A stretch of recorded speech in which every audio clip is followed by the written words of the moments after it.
50 drawing, and I got to wear these every time now.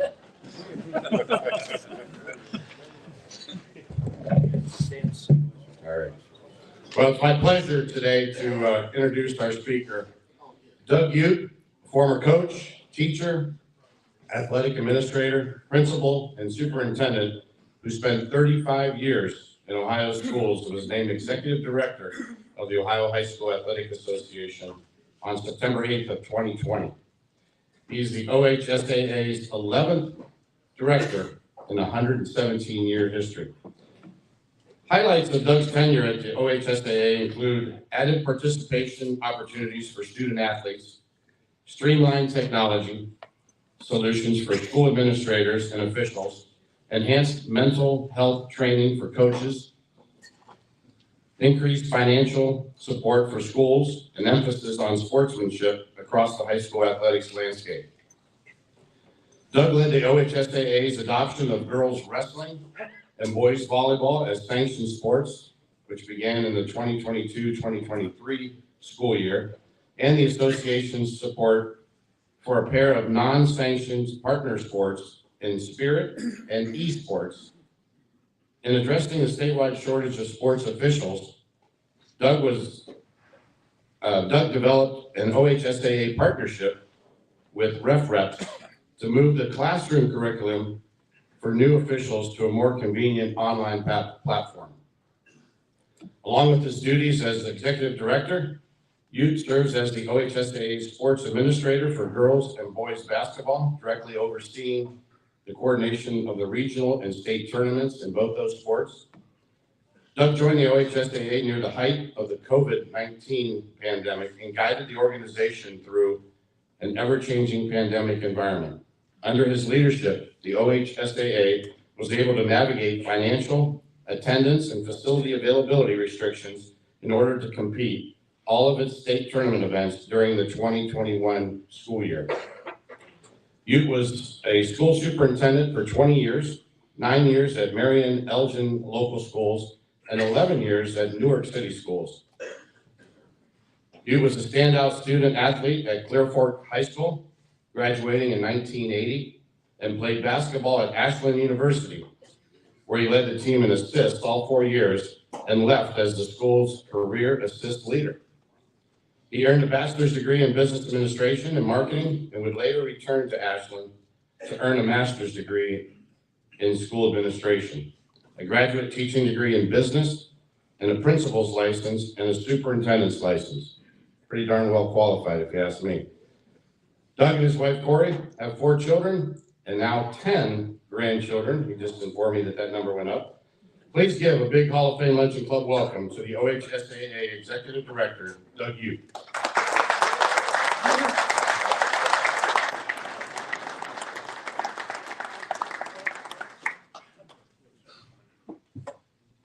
Thank you, and good afternoon, everybody. It's a big week for us, and I want to share how happy we are to be coming to Canton here on Thursday. And thank Jim Porter and the group over at the Hall of Fame. I was just over there earlier this morning here, and we're all ready to go, and going to have some good matchups this weekend. And so, we can't. I tell other directors across the country where they play their tournaments. So we're in the state with the Hall of Fame. We're in a great spot here, and so we appreciate the folks in Canton for all you do. A lot of people like Becky sitting over here that smiling faces. We say all the time, we want to be in a place where somebody wants us to be there. And others have popped up a little bit, but my ears kind of shut, from that standpoint on where we're at, and because I was driving 77 before I got off over at the Hall of Fame, and I always think of this. We want our student athletes to have a wow factor where they play at. We're in tennis in Mason at the best tennis facility in the Midwest. We're up here for football. We're in Dayton for basketball. We're a Firestone for golf, things like that. We want our kids to have a big time experience. And when they step off the bus, I always say in Canton, you don't get off the bus. You get on 77, you look over and see that facility. That's the wow before the bus even even goes in the park. So appreciate you folks and our relationship with that. And I should mention too, we're up here for swimming. You guys need to introduce RJ to some people around Canton. He doesn't seem to know it. But he helps us tremendously. I always enjoy that invitation text from RJ to come here because I enjoy this week and I enjoy this group of folks that we have here. So talk a little bit. I am going to talk probably a lot about 3 letters, NIL. Didn't get the door and start getting questions for that. And so we'll get to that. But I'm going to talk a little bit about what the OHSAA is all about. A lot of people see our tournaments and they think, hey, you run tournaments. But we are a nonprofit association that is all about the enrichment of student athletes and their experience that they get in school, because, you know, as we're reading a bio and that. So, well, my experience as a student athlete certainly has put me right where I'm at right now. A lot of those things you don't learn about dealing with adversity. If you didn't know, we have a little adversity in our lives, especially when you're a superintendent or the director of the OHSAA, or how to be a good teammate, all those type of things that our kids are learning. 350,000 plus athletes in Ohio learning those things every day. It's not about the wins and losses. It's about the experience that our student athletes get. And so, as I've mentioned all the time, we are the 3rd largest association in the country, behind California and Texas. We have 817 member schools, over 700 member middle schools that are part of our association, over 70,000 coaches, 16,000 officials that come through our association each year. And we appreciate, if you're an official, raise your hand in here. If you're anybody, I'm sure you are. Come on, man, there's a lot of wannabe officials out there on Friday nights, I know that. But we appreciate all that you do for high school sports. We've actually seen an uptick, so to speak, 3 to 4% a year. COVID took a crash in the country, and Ohio has kind of led the charge of new officials registering in all of our 28 sports, and soon to be 29.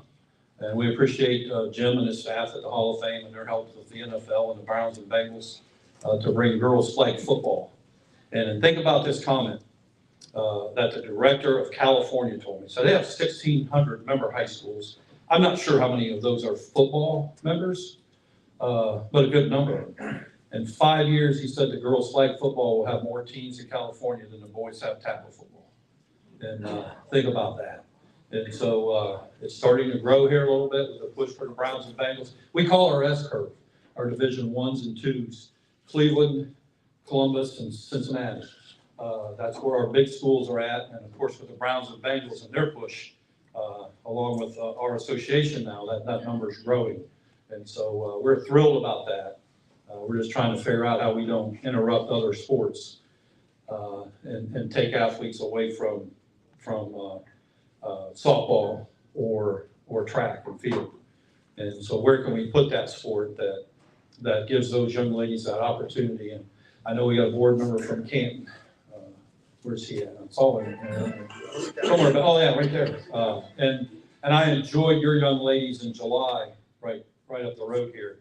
I had a chance to talk with those young ladies that are playing for McKinley. And if you spend a little time with those girls, they are energized, to say the least, about that opportunity. So with that, we have a few things going on other than this weekend, and try to answer any or take away any questions that you have with NIL. And the first thing I lead off with all the time is high school NIL is not college NIL. Not even close, not even the same world. It's totally different. And there's not a lot of value in giving a high schooler money if you own a company in here. I always use, if you're a car dealer, you give the quarterback a Hummer, he's gonna pull in that parking lot. It's not like 1,500 kids will say, well, damn, that looks nice, I think I'll buy one of this. There's not value in that. Okay, and so we were posed with this 3 years ago, we put an NIL referendum on the ballot, which we do every May.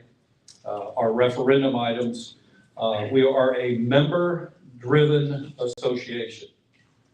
All of our changes, I should say this, most of our changes that we have come from our membership. We'll hear from 4 divisions to 7 divisions, came from our membership. And it was those small, big schools in Ohio that were competing against schools in the tournament with 3 times the size that they are. Example, right here. Basketball last year, just went above my head. Oh, no, you haven't forgot that yet. Louisville, they were a small Division I school. Dover, one of the smallest Division I schools. And we put a charge in our association to say they should play in a tournament that they play in that league. Dover's not in the league with St. Ed's and Ignatius or Mentor. Why not? Because they have 2 and 3 times the number of boys or girls in their school. But we put them in that tournament. And we had years of experience of learning those small D1s aren't winning. That came from our membership. And you see what happened last year when, who was that again? Oh, yeah, Louisville played against similar sized schools, which makes sense. Their community and those kids got an opportunity to do something really special. And by the way, we appreciate the Canton Fieldhouse last year. You talk about some games that were rocking. 4,000 people in that place for 3 games on that Sunday. So great place to have that, and a lot of memories were brought back up. But that came from our membership. That doesn't come from just me sitting at my desk saying, we had to do this. So we put NIL up just to try to get ahead of it. And at the time, think about this, 6 states had NIL 3 years ago. Okay? In 3-year period of time, not one of our schools asked us to put that back on the ballot. When I say we're a member-driven association, not one of our schools said, hey, we need NIL at all. Okay? So, however, about 1.5 years ago, we start seeing this spread across the country. We were the 45th state to adopt NIL. And every time I meet with 50 other executive directors, about 3 or 4 times a year, I would ask in a room like this, who has NIL? Hands would go up. And I just started, it was easier for me to count who doesn't have NIL. Because few hands would go up. And I said, of the states that have it, have any of you had a problem at all? California, and they were one of the first ones. And think about this. A lot of their athletes are in the Actors Guild. They model and they act. And so they're making money. And so they had to have that. And one of the leaders in that. Not one state has ever told me they've had an issue with high school NIL. Not one. Okay? So, but we started with our membership a 1.5 years ago, and our message was this: look, it's coming. I'm shocked we didn't get sued 2 years ago. There's an athlete playing Division I basketball. He wouldn't mind me saying this. Plays at Ohio State, was at Indiana, from Centerville, Gabe Cupps. And Gabe had 350-some thousand followers on Instagram. He played with Bronny when they were young kids. And so he picked up followers from Bronny, James. And Champion Sportswear offered him 50 or 80 cents a like to model their clothes. We had to tell him he couldn't do it. Couldn't do it. The family came back, said, can he do it, Doug, and defer the money for later in life? And I kept telling our group, that young man's going to go in to buy a house off this guy, probably in Canton, Ohio, when he's 28 years old, and his estimated income from that one deal was $250,000. Wouldn't he like to have that at that age? But we had to tell him, no, can't do it. And they didn't sue us. And so we started talking to our membership, look, it's going to happen. It's a sign of times. It's not, and I would tell everybody in this room and here, it's not whether or not you believe a high schooler should make money off their name, their image, or their likeness. It's not about that. It's about who's going to control the narrative. And in our world, is there any lawmakers in here? I love what you do if you're in here. I do. I appreciate what you do. But I don't think you should shape our language in a nonprofit association, and we battle that all the time. Somebody wants to make a law for one person because one person or neighbor got in them or something that way. And we don't think they should. We think our membership should control that. So it's going to happen in downtown Columbus. Because I had a lawmaker look at me a year or so ago and look and say, I'm going to put that in. And I don't think that's where it should be. Because there's rules and regulations that should come along with this. 2, a court is going to do it. And I would ask you, look at the last 4 or 5 years in the NCAA. The court did that. And when a judge, is there any judges in here? You can probably back me up on no, I'm going to say this. A judge is probably going to say, boom, you can't deny that person from making any money. Have a good day. So when the court does it, there are no rules. Again, look at the NCAA. There are no rules with that. And the federal court determined that. So you know what the Ohio court's going to do. We got sued. Well, let me tell you the third thing. The third way is we're going to do it. We're going to put rules and regulations in. We still have our recruiting bylaw, our transfer bylaws. And I'm not afraid to tell you this because I'll put them where they shouldn't be. I'll put them right there. Ask Ironton how it goes when you cheat. You're going to get removed from the tournament and there's going to be some sanctions on you. And believe me, we don't do that unless we have evidence. And I'm not poking at Ironton, but ask Ironton how that goes. We have rules against cheating. So we want to protect the amateurism of high school sports. We want our rules to be in place. Now, we can't go out to our members for a vote until May unless we're in pending legal action. And I'll show you where high school NIL is going. So we get sued by the #1 receiver in the country, junior class, Huber Heights, Wayne, down in Dayton area, sues us a few weeks back. So now, good thing we've been doing this for a year and a half, telling our membership, hey, it's coming. Let's develop some language. Let's get ready for a May ballot, and hopefully we can make it there. I had the attorney talked into, wait on us to do it in May, and that worked for about a month, and he came back and said, family's going now. Family's going right now. And so you're being sued, and we asked the judge in Columbus, give us 45 days to go to our membership, and here's why. We can educate our membership, we can have a vote, and let us determine the language of NIL, which we'll talk about in a few minutes. Hoping we would get 15 or 20 days, we shot for 45, and she said, you have 45 days, and then said, you take care of this. We know what that meant. The federal courts have already said you can't stop kids from making money. There's been states, North Carolina got sued, lost right away. We're not going to win that suit. We're not going to win it. And it's just the way it is. And so our membership voted 4-1 in favor of adopting NIL. Okay? If a court does it, or we don't know what a lawmaker would do, there are basically no rules. And no rules means in high school athletics, collectives can be formed. And I don't want to pick at any schools, but there are schools in Ohio that receive donations from wealthy people.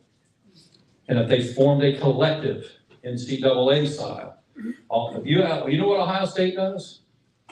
They put that money, they got an NIL department. Money comes in there. It's a collective.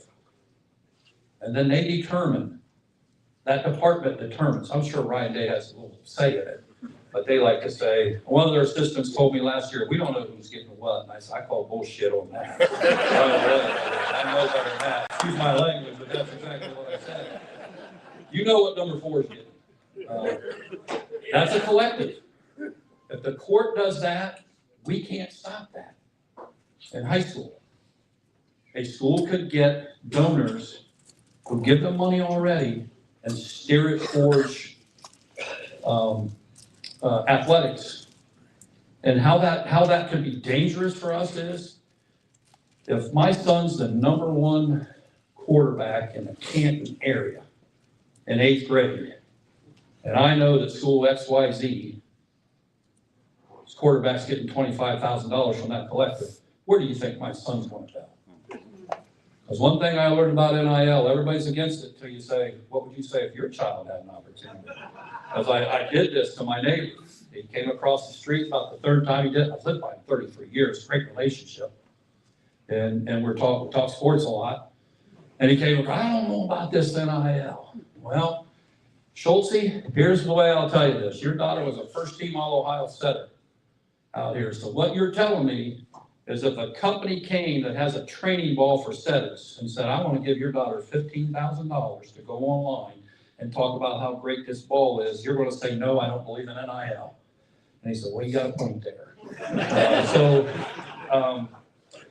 So anyhow, a collective is just one bad thing that can happen with this. Plus, if there's no rules, you think people recruit now? Lord almighty. So we wanted to head that off. Now, the good thing I would tell you, less than 1% of high school athletes get an NIL deal across the country. And then, you're thinking football, basketball, and that's the one that's on the rise. But it's track, golf. If you look at the other states, those type of sports, until now. The young man that sued us, 6 days later, because they got a TRO, which means, hey, you can do it.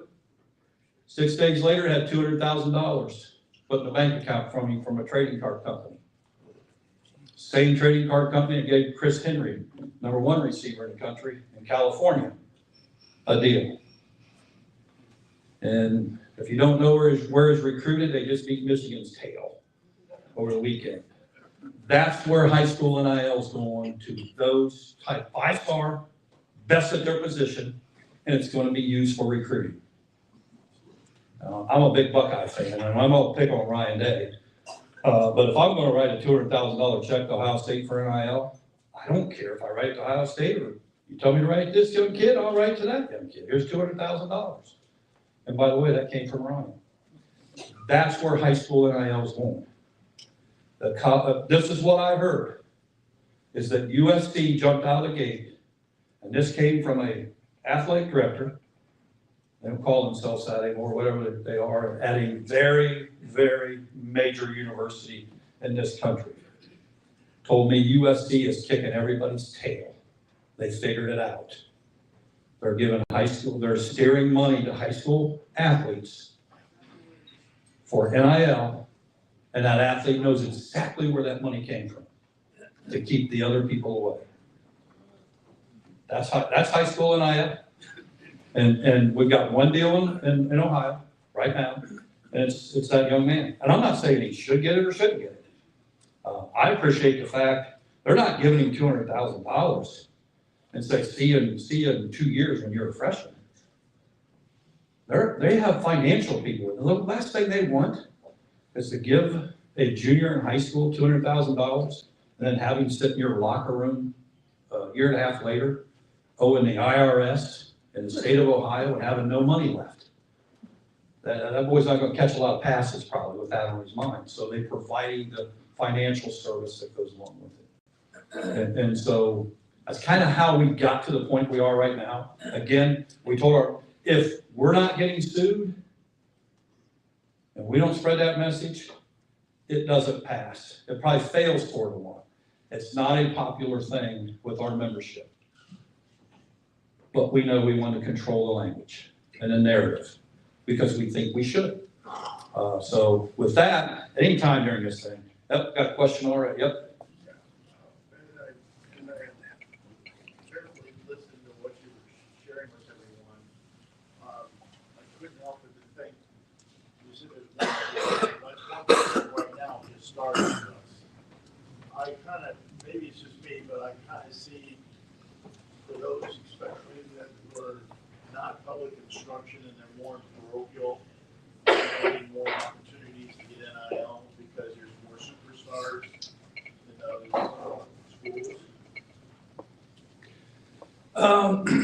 No, the one thing I tell you is that, I don't stare at anything private and public, because I always tell everybody, public schools get transfers too. And public schools have some daggone good athletes, in Ohio, so it's not a private and public type of a situation. The collectives might have been a little bit more of that, because they tend to get more donations, from that. And by the way, we had a few calls from some private schools asking questions about that before the vote went through. And I'm almost like, man, she didn't want to fail. So they can create their own little world out there. There's a part two. Maybe I heard this wrong, Saturday, but when the game was over between Ohio State and Michigan, there was a lot of flack to the idea of the money that was spent on the big, I think it was the quarterback, whoever it was, that, Quarterback of Michigan. yeah, the money, they said he was too one-dimensional for the money he got. And, I was thinking, that investment. A lot of pressure to put on an 18-year-old, isn't it? I think, from what I've heard, it's about 10 million. Is that what they got to get him in Michigan? And it helps if you have a alumni on your board that dates somebody that's a billionaire. Is where that money comes from. But it is a lot of pressure to put on college athletes, let alone high school athletes, from that. No question about that.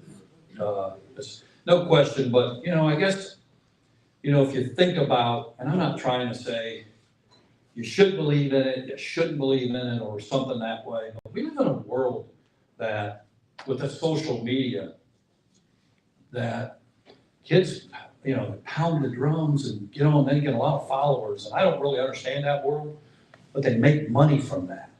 Look at the president's granddaughter. She's signed at Miami to golf. And I don't know how many followers she has. She's a high school student. And sometimes her and her friends just dance on there. And they're making money from that. And I would say that if this is our, a history class in high school, and there's our quarterback that's going to Ohio State, and he's sitting beside kids that can make money off of their abilities, whether it be drums, dancing, modeling. How should he not make money off of his talent? If you think about that. I mean, as a school superintendent, I did my time at the county fairs. I loved it. Every time I'd step in that barn, I had all those kids at my school dragging me by the arm to show me their cows, their pigs, da-da-da. I would sit there when they're getting judged. And I made a mistake one time, and this old farmer behind me, he's got a program rolled up, boy, and it's like it's the regional finals for him. And I made a mistake of saying, man, I don't know how they judge all. They all look the same to me. Oh, you about had a heart attack. And he's an old fella, you see how she carries herself? Farm kids learn how to show animals. They develop a skill. They get grand champion, and Saturday morning, somebody gives them $7,500 for that skill that they have. How can that quarterback not make that money? And for me, Gabe Cupps is a good example. Nice looking kid, wonderful family. Who are we to say you can't model champion sportswear? Are we supposed to tell him you're not good enough looking to be in that thing? What do you that's because you're the point guard or whatever. I was watching, everybody remember Tate Martell? Went to Ohio State's quarterback. He played at Bishop Gorman High School in Las Vegas. And they have those Friday night games, get home from our game, and you turn that on, and they're playing a team out of Texas. And every kid catches it, he's going to Alabama. Kid tackling him, he's going to Oklahoma. Kid block, he's going here, he's going there. They pitched it to a young man, and he went 70 yards down the sideline, just took off. And they showed a picture of him. Said he's a model. Good looking kid. Showed a picture of his mom, nice looking mom. And he says, oh, by the way, it's Muhammad Ali's grandson. He's a model, he's making money. Who are we as an association to say you can't do that? Because under our rules, you cannot profit as an athlete off your performance. So there's nothing out there that says if you score 25, I'm going to give you X. If you score 10, I'm going to give you this. If you win, you get this. That's not allowed under our rules. You can't profit from your event. So we protect our schools. We protect our association, our events. We protect our logos. So any young man coming up here this weekend cannot wear or cannot do anything at our event or anything with OHSAA or anything with McKinley, Massillon, Perry, anything of their logos. We're all going to basketball games right now. And my granddaughter plays basketball. I popped into her game the other night, halftime. The varsity team, they grab a basketball and start shooting around. You can't have a Pepsi shirt on if you're a varsity player and you got a Pepsi deal. You can't do anything at that event. We protect our logos and our events. If the court does it, that's off the table. Any of that. You cannot provide financial assistance. You can't enter in an NIL deal if you're a booster at that school with an athlete there. You know, all those things are in protection. But these young people can make money away from our events or away from team activities, just like the farm kid can, just like the drummer, just like the dancer, or whatever on there. So the only thing I heard, and this is how, you know, this is why, if you are a Ryan Day, and I'm not saying Ryan's never told me this, I'm not saying anything about you know, any other coach that's doing this. I would do whatever it took to get that youngster there within the rules. But you can steer that deal that way, and if I'm going to get a booster to do it, you know, they're going to know who did it. Mom and dad are going to know I'm taking care of them. They'll tell them, take care of your son. I'll take care of him when I was a junior in high school. I'm going to do that because it's legal. There are schools in Florida who are offering principals $15,000, $20,000. I've been a high school principal. The pictures you take, money goes in my principal account. All that soda and chips and everything in the hallway goes in your principal account. So you can buy kids pizza and you can do this and do that, and all that kind of stuff. So if someone would have walked in one day and said, you know, we've got this young man committed to Miami, Florida, and I'm going to give you $15,000 for your principal account if you don't let Florida State, Florida, Ohio State, Texas, nobody in your building. They don't allow, we don't want anybody messing with our kid. And so that's not NIL, but that's how money's coming into that recruiting piece of things. So I might have said, a door's locked. Put that $15,000, give to the treasurer, and let's go from that. So any other questions about NIL? We got one way back there, yeah? All right, Doug, now this is not a hard probing question, but what are the 3 most rewarding parts about being the head of the OHSAA? And if you could change one aspect of your job, what would it be and why? Man, that's surprising coming out of you, young man, back there. I already knew he was going to get, I hope I answered all your NIL questions that you have when I walked in. But, well, you know, as I said, I'm the 11th director in 117, 119 years, whatever. Now, it's a pretty good job. You know, if you know, most people stay, and the guy I replaced was there 2 years. And so you really throw that one out, and it's 10 over that period of time. So I guess for me, you know, if you look at my path, you know, I retired. I was one of those rehired superintendents. I retired at Newark and sat my one day out and went right back in after that and you know, crossed that line. And when I did that, you know, I tell people the same thing I tell them now. Hey, I don't have a house in Malibu, but I ain't worried about paying my electric bill. So when I lose my passion for what I'm doing, I'm out. I'm going out the door. And so, you know, I had an opportunity. I told my board in February that in January I was going to VASA, which is a superintendent's professional organization in Columbus, as a deputy director down there. And a little bit more money you make at my job now, but my passion is athletics. And so it drew me to this. is that, I've been involved with kids, it's 42 years for me. And I wouldn't do anything different. And so I guess the most rewarding thing for me is being a part of something that's special for over 350,000 kids in the state of Ohio. And I just really enjoy that a lot. So I enjoy the people we work with. My job is very simple. It was as a superintendent. I'm going to hire the staff, I'm going to put them in the right seats, and then I'm going to help them develop themselves professionally, trying to stay out of their way and let them do their job. And of our 22 employees, probably 15 or 16 of them have less than 5 years experience. Because when I came there, I'll be positive here. There's 15 or 16 new folks there, I should say, that way. But we're a team, and I always enjoy being part of a team. And we're rowing in the same direction. It's enjoyable to work with them. And then when you talk about our athletic directors, our superintendents, our principals out there doing what they do, getting to work with them to provide these opportunities for kids, a nice, safe environment, a level playing field, those are all enjoyable things for me. And, I guess, I don't know how some of you feel, but I did make a statement more than once, probably in my mid-40s, if I'm still working in my late 50s, go up, sucker punch me and drop me. I need to go. And we get that.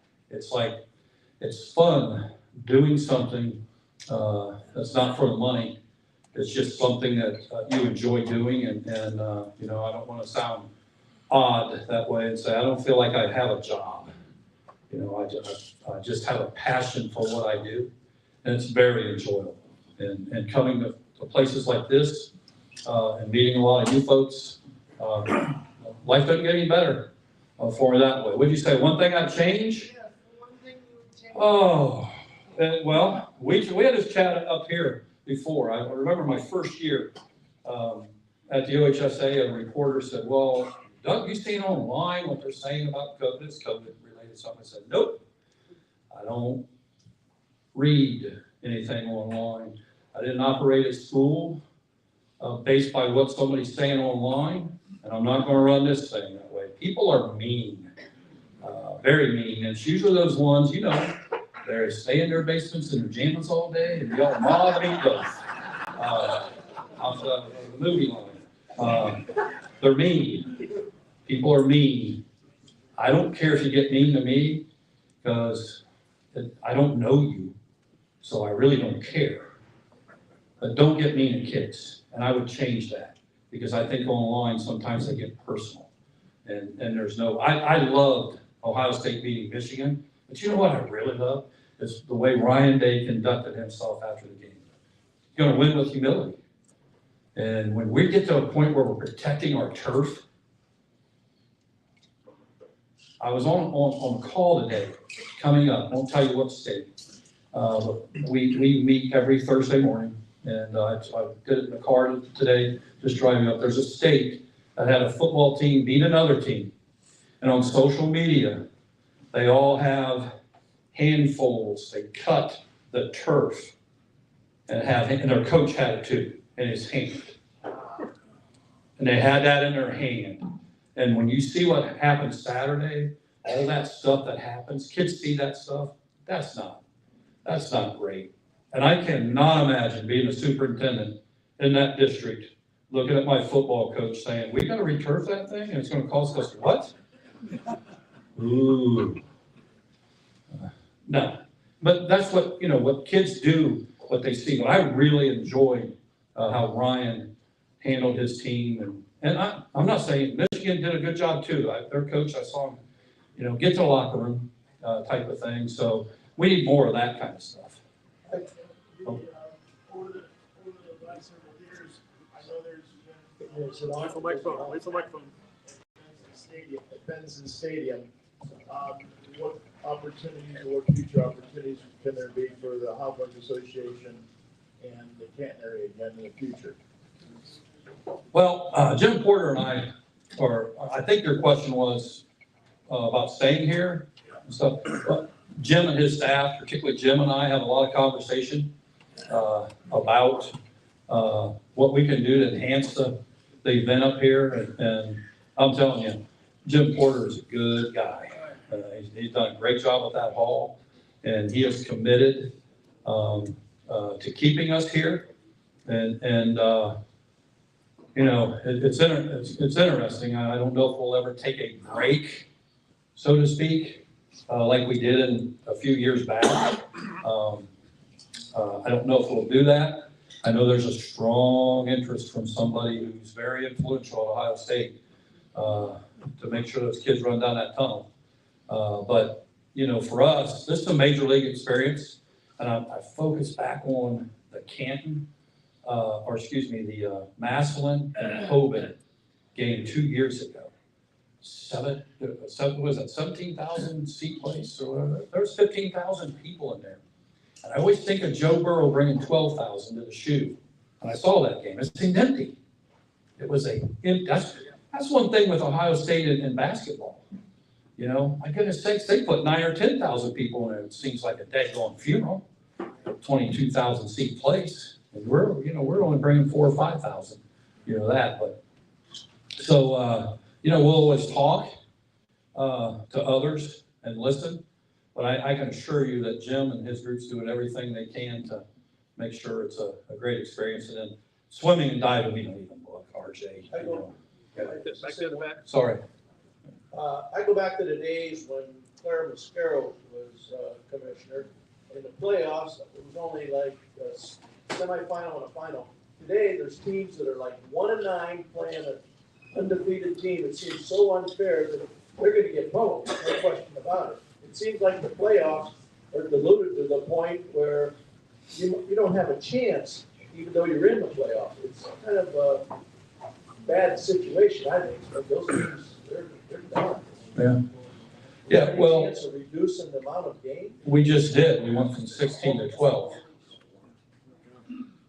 But there's teams that make the playoffs. There was no 1-9 teams this year that make the playoffs. There was, I remember the time when it was, teams were undefeated, and whichever one won got in the playoffs. Yeah. Well, you know, that's an interesting thing, because I'm all about opportunity for kids. I did not like going from 16 to 12, and I'll share some reasons why. We were at 2 at one time, then 4, then 8, and right before COVID, we were going to 12. The COVID year. COVID hit, everybody got in. So we started hearing from a lot of people about what a great experience that was to get in. And keep this in mind, our playoffs are optional. You can pull yourself out. Our playoffs are optional. They're not mandated. And when we went to 16, we had one school in the first 3 years removed themselves, a school in Cincinnati. One school out of 400 and some teams that make the playoffs. I think that tells you something. I did talk to a superintendent one time, one day during that period. He said, Doug, you know, I don't know. I said, well, you can remove yourself. And right out of his mouth said, my community would kill us. And I said, what did you just say? You just answered your question. You know, so we went to 16. And those top divisions that don't have 120 teams or whatever in them, they are going to have some 1-9s in there. And you're looking at a superintendent was in 11 years in Newark. You know, we won state titles in basketball, filled those gyms in basketball. I don't think we won 12 games in the 11 years I was there. And I saw 97% of those games. And I always tell people, don't associate effort with wins and losses. An opportunity. Then I would share this with you. It don't happen all the time. But I ask you this, what are the kids at Milo and Edison, just north of Norwalk, what are they going to be talking about at their 30th year, 40th year reunion when they were a 16 seed and they went 10 miles down the road and played Bellevue, a 1 seed in their league and beat them? Ain't going to happen every year. What are they going to be talking about? Boy, that math teacher we had, I'm glad she taught me. I don't think so. I don't think so. I don't mean that, but routinely we have 3 or 4 15 seeds win a week or two. Delphus St. John's was a 15 seed a year ago. and won 4 playoff football games. You know why they were 15 seed? Because the regular season, they played Coldwater, Marion Local, St. Henry, and they were a 15 seed and got in. This year, they don't even get in. Those kids lose that opportunity. Now, last year, we had 3 schools drop out. It's because the first 3 that Marion Local were going to play in round 1. And then one team in their league said, hell, we'll play them. We'll play them again. And when I look at, it's the only sport that we have that everybody doesn't get in. Now look at swimming, and there, of course you got a number because of the pool size and stuff, but everybody gets an opportunity. Doesn't matter what your record is. Baseball, everybody gets in. Doesn't matter what your record. Basketball. I look at some basketball scores week 1 of playoffs. 96-4, things like that. I did, so I don't talk. The only thing, my only rule with coaches when I was superintendent is say, hey, listen, I'm gonna tell you 3 things. I don't care about how many games you win. The community does. I want you to give our kids an opportunity to get better. I want you to give them good experience. I want you to be good to them. And I want a coaching shirt. So in August, man, I was lined with, football shirts and the whole thing. But at Newark one year, and we lost in double overtime in the state finals that year. I had a great team. We were beating a team 50-something to 4, and they couldn't get across half court.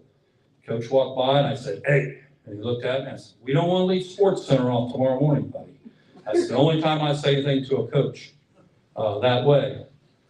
But I'm just going to tell you, look at those basketball, baseball scores, those kind of things. And so when you say, we were pressured to go 16-12, it's going to become a state law if we didn't. And I don't want it to become state law. Because that person won't be here forever, and if there's a law, you got to change the law, so who knows where we'll be. Sorry. Football's a more physical sport, though, where that's a little different than your other sports, it's not so physical. Have you seen a lacrosse game? Yeah. Or field hockey? They beat the heck out of each other. Wrestling? No, I understand that, but I know this, because we checked on these things. We were not seeing injuries in the playoffs any different than the regular season. And then my thing, I told a coach this one day, because he's always in the top 4. So it ain't going to bother him. But I said, when you stop playing that school you're talking about playing in the playoffs week 4 or week 3 and beat them 55-0 week 3, then we'll remove them from the playoff. But the judge for me was people weren't opting out. 4 schools. And Marion Local won the state final 12 months ago, 7-0? I don't even think Hillsdale wanted to play them in the championship game. So I don't even like that 3. To me, is like, that's a toss out because they're that good. Oh, sorry. Okay. Are there any tax incentives for contributing to NIL? I don't know that. I have no idea what that is. I'm not in that tax bracket, buddy. So, no, but that's a good question. I assume they're probably a donation to a school, at the college level, so I don't know that. Yeah. Dennis, Oh, sorry. Back here, Oh, hey, man. the AAU, how does that connect with the NIL?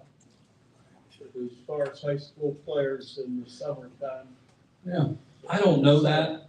That is one worry, kind of down that road, that parents will pressure, because one thing I learned is that, parents have a pretty high, or whatever, of their child. And that expectation comes along with that. So I don't want to see parents pressure in high school to say, give me that NIL deal. What are you doing? My kid's good enough to get that.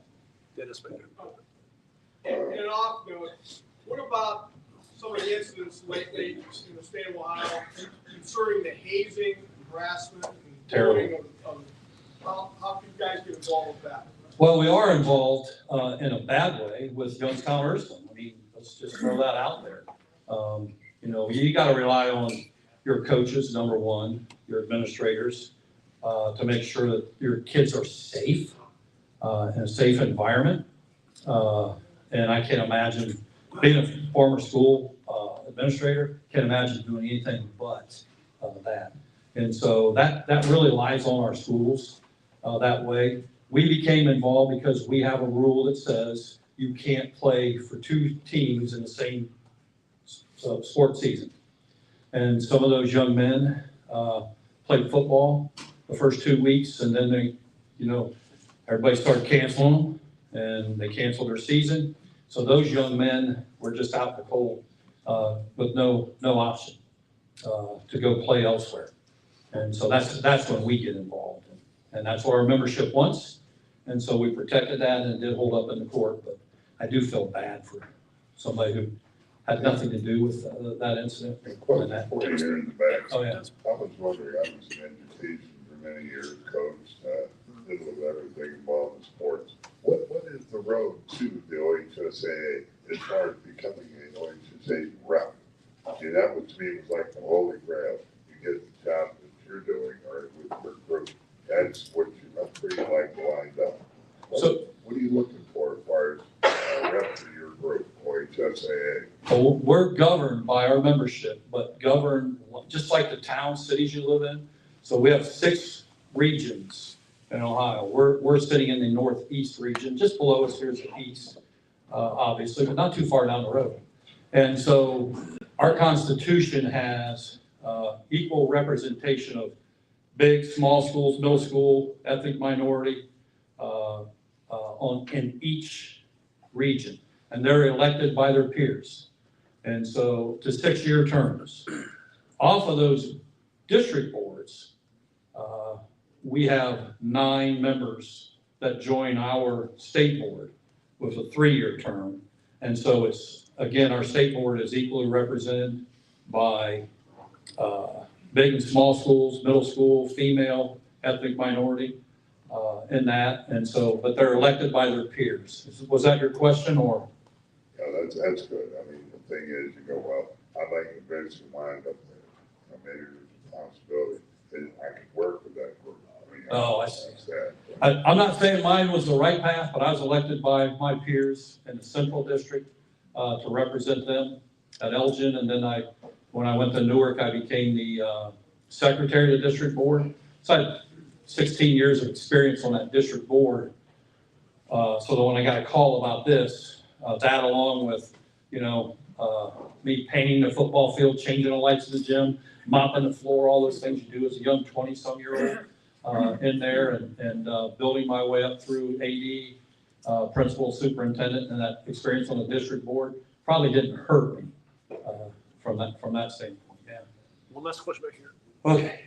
What's the impact that AI is having on high school sports? I don't know that. Wish I did, but I'm not sure that it is yet from the standpoint of scouting and things like that. I don't know where that. I'm sure it'll get into that, that way. But I think it's still too new that way.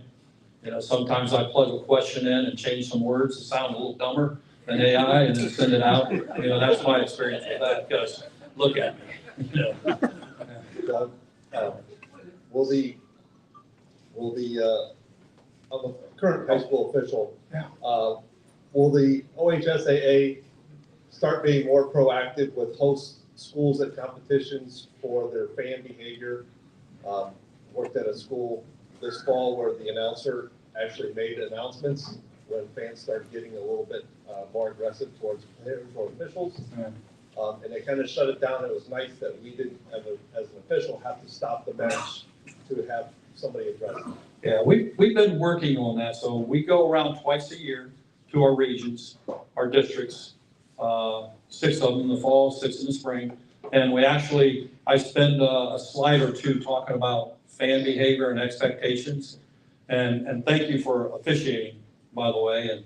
And I just used the Strasburg method. Bruce Brown used to be the AD down there. Or no, excuse me, Bruce was at Lake. His wife was a superintendent. Bruce became the director of OIAAA, the Ohio Independent Athletic Administrators Association, and passed a few years ago.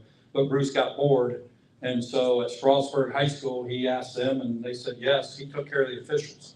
So a few days before you got there, he would email you, tell you where to park, have a towel for you, all those kind of things that you do, because I've been an AD, and you show the officials to the room, and somebody needs this, somebody needs that, somebody needs that. Before long, you go back after the game and they're gone, type of thing. And so we've encouraged our schools to have a Bruce Brown at their school.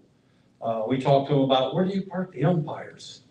Because, we had a situation where a guy rung up a kid in the game, an athlete in the game, and lo and behold, he went out, put his trunk up, whatever, and the dad was parked right beside him. And he didn't think it was a strike. And it got ugly that way. And so again, we talked to our schools about those kind of things.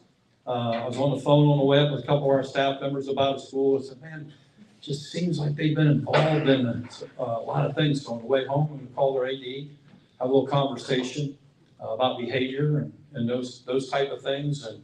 And so ultimately our administrators, they've got to control their crowds. And some of them are worried about their contracts, and they shouldn't be that way. And I always share this. At Newark, had an official run by me at halftime and said, Doug, I'm going to toss that guy down there. I looked down and said, oh man, that's a pretty good dad down there, nice guy. Never really had problems with him. So I walked down, took a sucker out of my pocket, threw it to him, said, hey, move up about 3 rows. You're about to get tossed. With this sucker in your mouth. And his wife grabbed me and said, thank you, I've been telling him to shut his mouth. So he went up there, he ended up saying it the whole game. The next game, I'm walking by here, Doug. I look up, he's sitting up there and he's got a sucker shut. Perfect. That's perfect right there. So, yep. So it would seem that NIL and Ohio high school sports has the potential to have tremendous abuse, and thus making the enforcement of it really onerous. And my question is the OHSAA prepared to enforce the NIL rules that are in place? I hope so.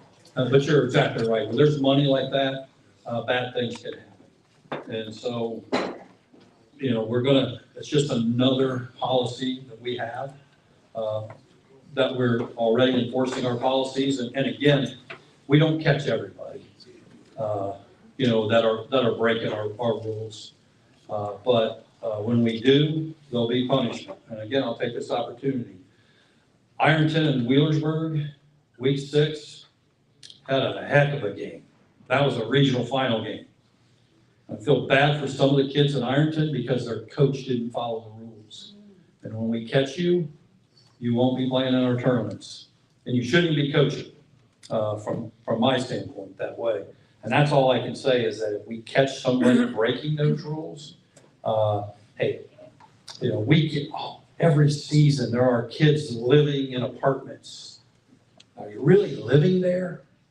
Or I'll tell you a little bit on Ironton. You don't leave a $700,000 house across the river in West Virginia and come into a 800 square foot apartment that doesn't even have a daggone address on it. Things like that. That stuff's already happening. And not to pick at Ironton, that's happening at other places too. And we've got to rely on our school administrators to enforce these things. We can't catch, from where we're at. We need our schools to be ethical and being around. I can't imagine, and I'll tell you, I'll get on a roll about this. That coach hasn't apologized. He's not resigned. The thing he did after we put our sanctions out on Friday morning, their board put something out that didn't accept any responsibility as a school board, none, 0 on social media. And that coach played an ineligible player 6 hours later. He shouldn't even have the opportunity to do that. And here's how that impacted others in Ohio. You remove Ironton from the football playoffs. Number 2, it slides everybody else up a spot. 3 becomes 2, blah, blah, blah, okay? He plays an ineligible player against a team who wasn't in the playoffs because they were 13. You remove Ironton, now they're 12. Guess what? Ironton forfeited the game.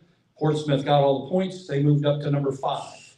This is what really upsets me, as you can tell. 5 became 6, 6 became 7, 7 became 8, 8 became 9. The kids at Morgan, in Eastern Ohio, lost an opportunity to host a playoff football game because of that coach's actions.